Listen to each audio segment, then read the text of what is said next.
се предава и бори се от началото до самия край, защото предадеш се накрая ще кажеш колко много ще съжаляваш.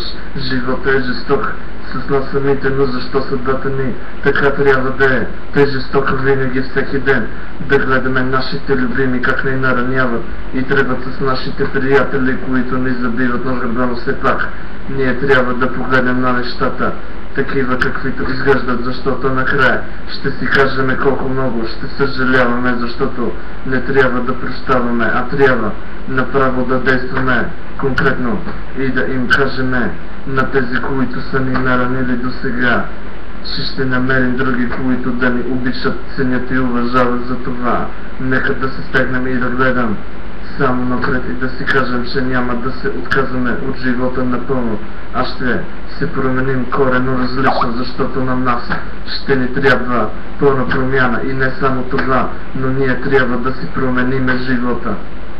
И ако сега се откажеме, какво ще правиме в минало време?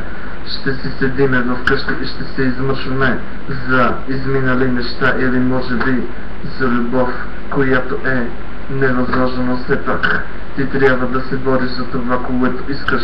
Иначе, ако се откажеш, какво ще правиш за напред с твоя живот?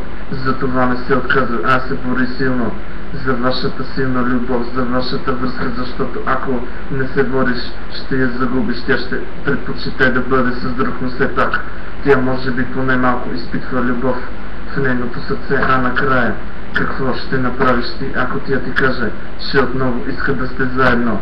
Ти ще бъдеш с друга, която не обичаш ли, или може би ще продължиш да живееш с мисълта, че тя е предпочела да бъде с друг.